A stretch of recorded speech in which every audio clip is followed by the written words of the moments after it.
How do you know that you're about to experience a major life pivot or a next level promotion, and that what you've been experiencing these past few months or even years in some cases has been preparing you just for that? I have two major instructions that you will likely be presented with that will indicate that you in fact are being prepared to pivot or you're being promoted.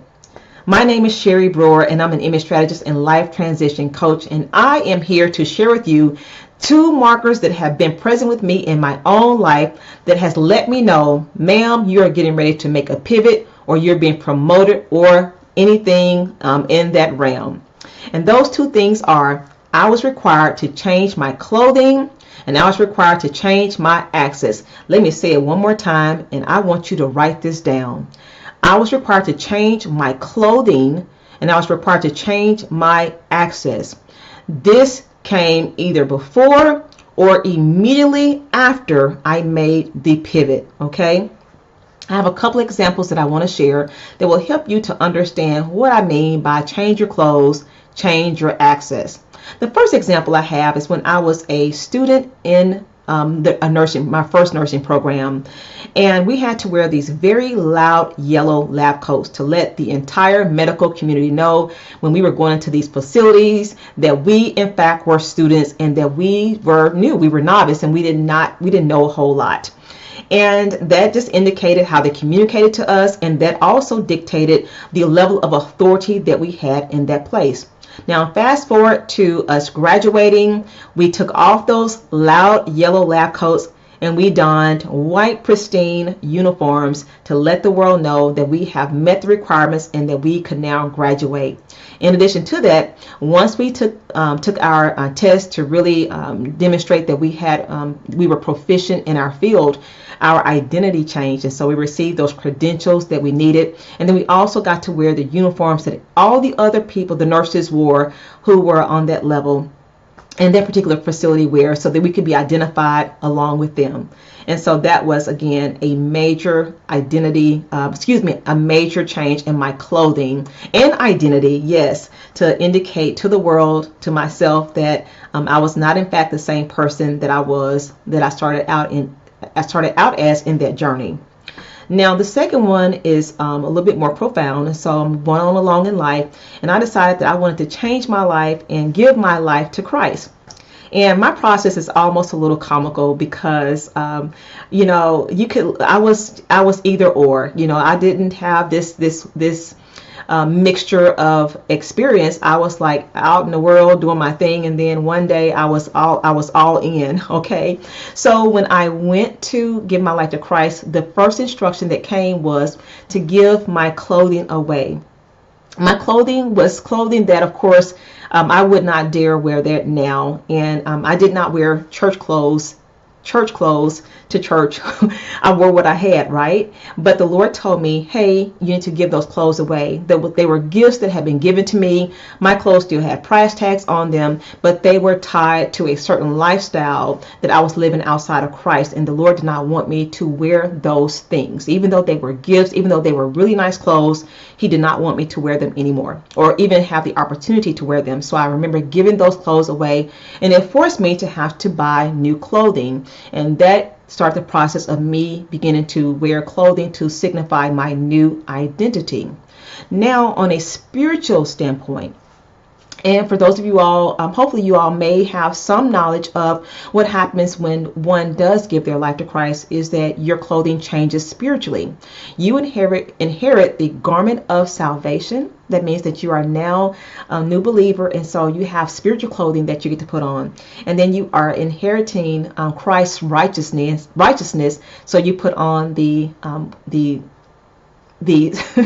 robe, goodness of righteousness. So you have the garment of salvation and the robe of righteousness. And that is huge, because now your identity has changed in this unseen realm. And you may wonder or even notice why things are changing up, why certain people are approaching you now, why certain people are not approaching you anymore. But it's because you've also changed in the realm that you cannot see. And so that was major. Now, the second instruction that came immediately after that, after change my clothing, was to change my access. And so the Lord told me to change my phone number.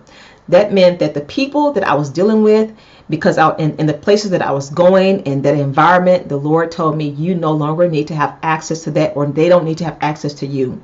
And I recall I wanted to sit down and was about to make plans to start calling people up to say, hey, I got this, I'm different now. I got saved, and I can't talk to you anymore. The Lord's like, no.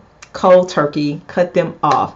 So I had to cut people off. I changed my number. I did as I was asked, and there were people that I saw years later. They were like, hey, what happened to you? I was like, hey. But that's what happened, and it was for my good, because I think that when you go through the process of trying to explain to people that, hey, I've changed my life, I can't talk to you anymore, well, how is that going to go over well? People will guilt you. They may make you feel like, oh, you think you're too good for me now.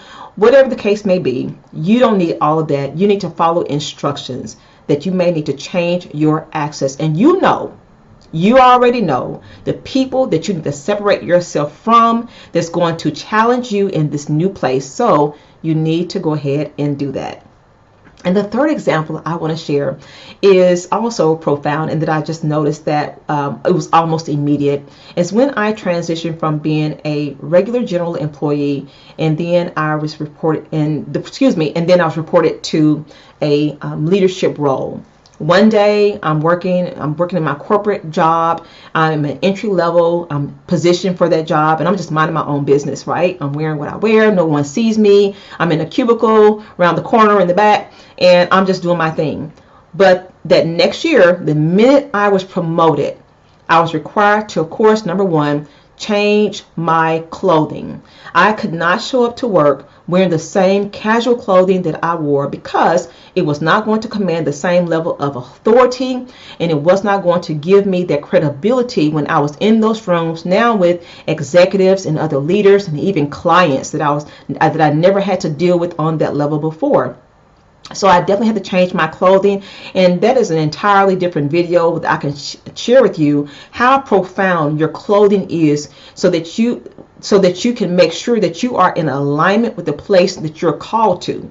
When there's misalignment, you will find that you are going to have difficulty, because people need to believe that you are who you present yourself to be. The other thing I had to change was access. I was now a leader and a boss to people who used to be my peers.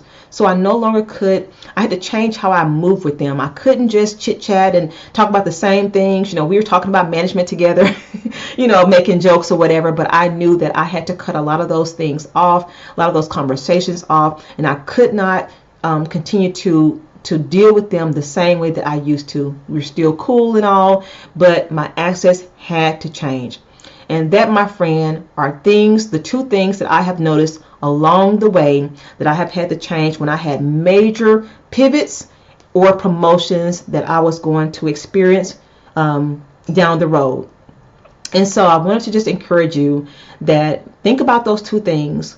Where you're called, are you feeling the tug or the pull to change your circle, to change your access, and to change how you look? Okay, because who you are today, those clothes need to go away. Those clothes are not for your next level.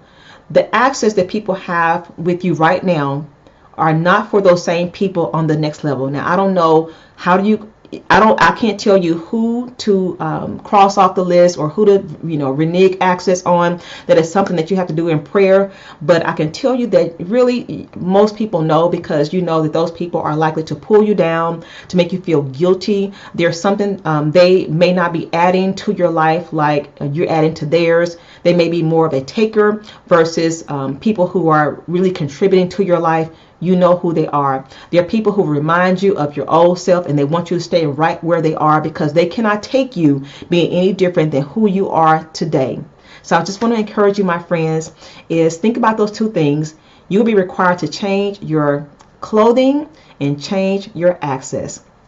And those are the two markers to let you know that you, in fact, are being prepared for a major pivot, or you're about to experience a major promotion. I hope this helps. If you like the video, please take the time to like and share, and I hope you are doing well on your next level journey.